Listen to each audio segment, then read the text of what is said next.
吓死我了！哎呦，原来是你这个鬼东西在这装神弄鬼啊，吓我一跳！你还说是不是？行，看我怎么教训你！哼，让你知道我的厉害！嗨，你师傅没教过你吗？祸从口出，被我逮着了吧？走！哟，哎呀，进宫就要少说话，多做事，知道吗？不要像我一样叽叽喳喳的，聒噪。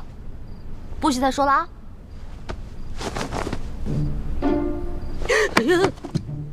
喂，不是吧？我没杀你啊！不是我杀的，不是我杀的！哎，你醒醒，你醒醒！不是吧？我把你给憋死了！啊，我不是故意的，要不然我给你念《金刚经》超度吧。对不起，对不起，对不起，对不起啊！咱们储秀宫里喂了几年的鹦鹉，居然不翼而飞了。养在池塘里的锦鲤也少了一条。说吧，谁干的？知道吗？嬷嬷，玉兰让回秀禾，昨晚出去。玉兰、荣慧、秀禾，你们出来。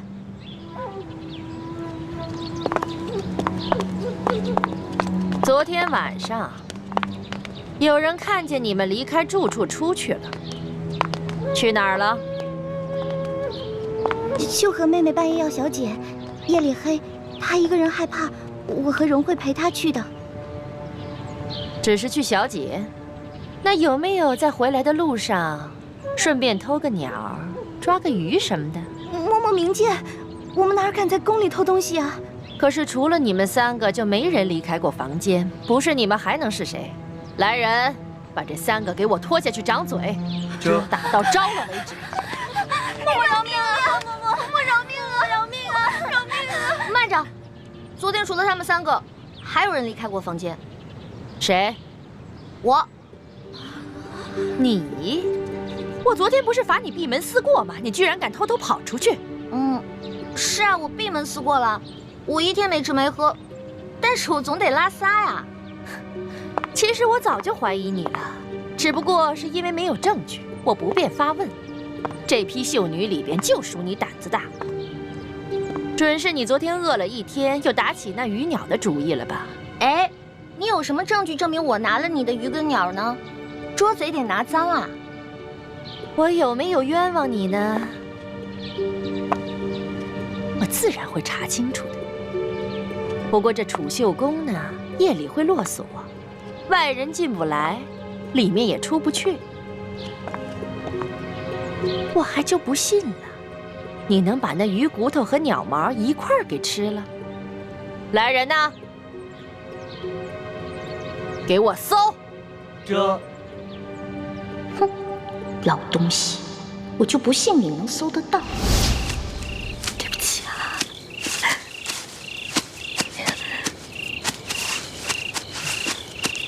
对不起，对不起。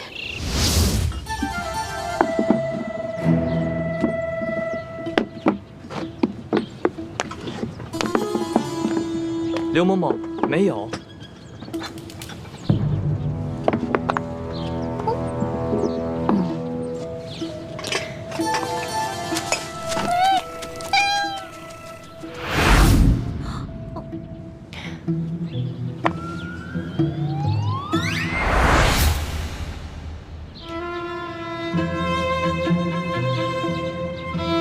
这个丝帕是你的吧？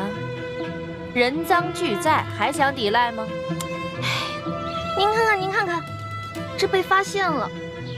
不过是这样的，昨天晚上啊，我是路过，我就看着这只鹦鹉想偷吃那条鱼，我就想着赶紧制止啊，我就拿我那个丝帕往他脸上一捂，没想到他就死了。到这个时候了，你居然还这么嬉皮笑脸的跟我口吐妄言呢！本来我今天就想打你20大板的，看你如此顽劣，胆30。这，哎，等一下。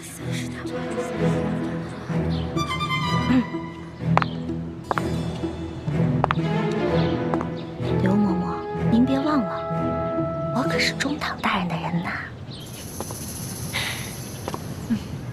我要是连你这个鬼话都信，那我岂不是白活了这么多年？拖出去打！这，我说的都是真的。慢着。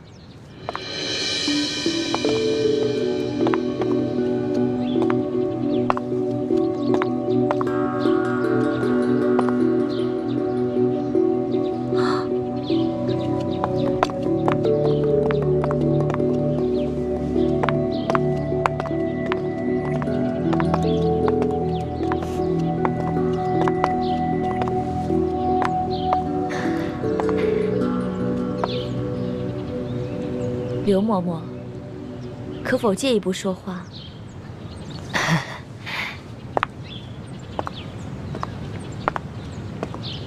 这个秀女，我瞧着倒是挺有眼缘的，就替她说个情吧。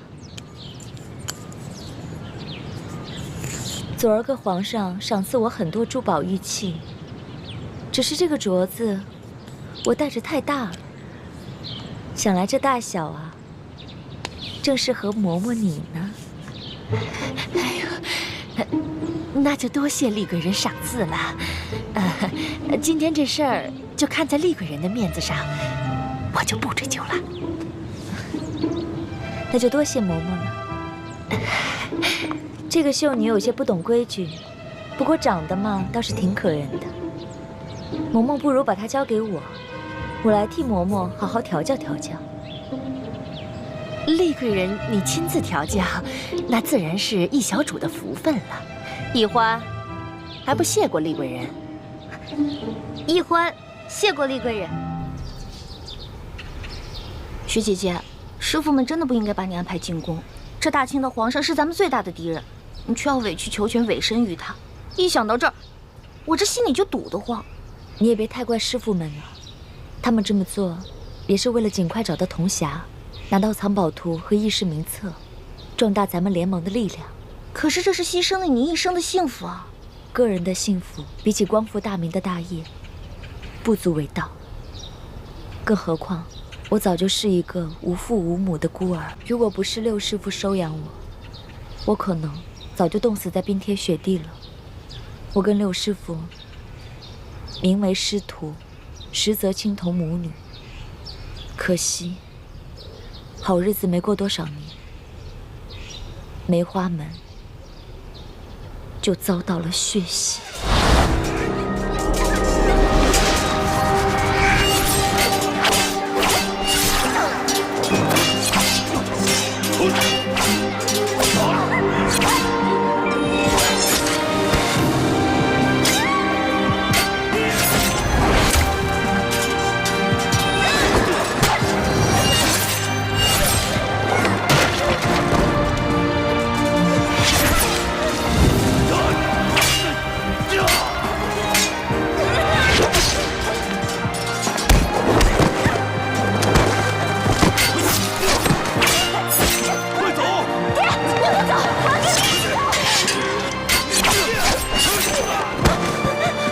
青城去找靖王，为我梅花门报仇。爷爷，我们跟你一起走。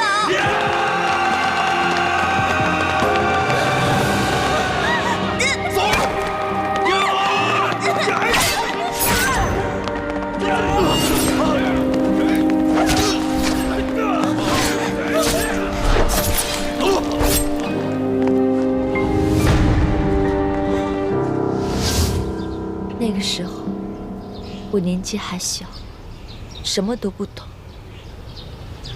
六师傅告诉我，那些杀手全都是清廷的走狗，凡是不归顺清廷的武林门派，全都遭到了血洗。这么深的血海深仇，让你一个弱女子来报，实在是……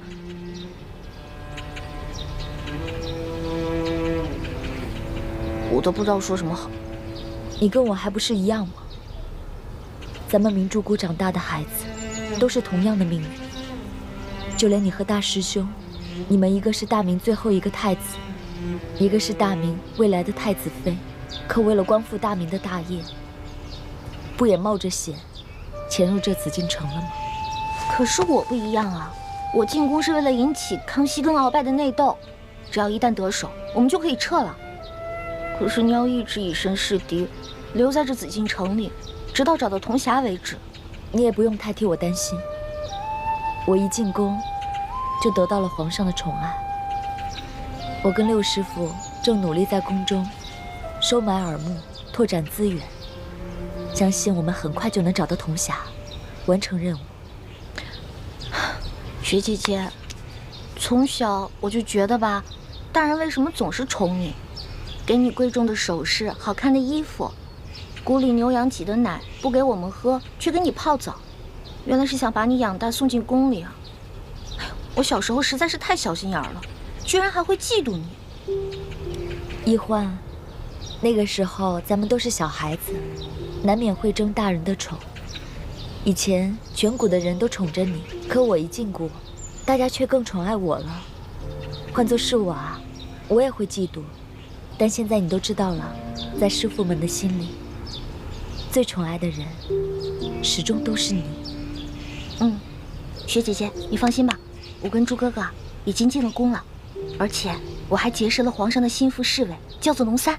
我们也会想尽办法帮你一起找到铜匣，到时候我们就可以一起离开这个龙潭虎穴了。好，我们一起努力。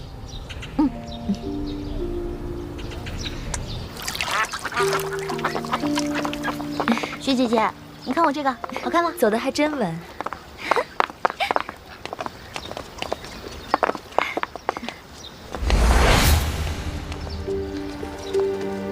爹，雪姐姐，那不是我爹吗？他怎么进宫当太监了？那不是你爹，那是李德福李公公，大内总管。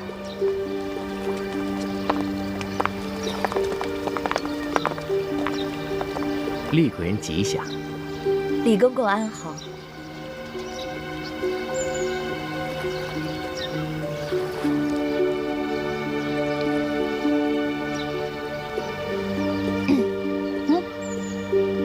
孝女李一欢给李公公请安。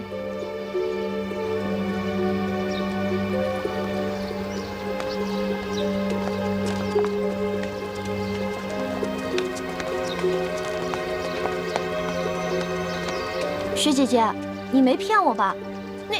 那个太监真的不是我爹啊？他真的不是。我刚进宫的时候，一看到他也把我吓一跳，差一点把他错认成大师傅。可我再多看几眼，就看出了差别。大师傅为人严正，心地坦荡，脸上的神情总是很严肃，喜怒都能看得出来。而这个李公公却是个深藏不露的笑面虎，你永远也看不出他心里在想什么。怪不得，你都被封为贵人了，他对你好像还不是特别的恭敬。这你就不知道了。来，这李公公啊，是这宫里的大内总管，在这宫里面很有权势，再加上深得太皇太后的宠信，所以啊，后宫的嫔妃们都特别巴结他，连皇后都不例外。我只不过是一个小小的七品贵人，他自然不会把我放在眼里了。怪不得呢，这个李公公刚才还对你打声招呼，跟我连理都不理。欢儿，你以后见到李公公一定要主动打招呼行礼。这紫禁城可不比咱们明珠谷。哦，为人处事一定要小心谨慎，稍有疏忽就得罪了人，别人在背后害你，你却一无所知，那岂不是很危险？哎呦，这皇宫简直不是人待的地方吗？你呀，从小一向在外面野惯了，如今也身不由己进了宫，还真是难为你了。你和你那个结拜兄弟龙三联系上没有？别说了，根本就没有。我们这个刘嬷嬷简直不是人，我根本就没有机会逃脱他那些眼线，我只好让猪哥哥帮我去联系了。那就希望大师兄能够联系到龙三，让这个龙三在皇上面前帮你周旋，这样，你还能安全一些。不然以我现在的身份，也保护不了你。雪姐姐，六师傅，放心吧，我现在已经知道这皇宫的厉害了。我发誓，我绝对不会再让雪姐姐、六师傅跟朱哥哥为难了。我绝对不会再给你找麻烦了。你说的话我们可不敢相信，但愿吧，但愿啊，你能老实一点。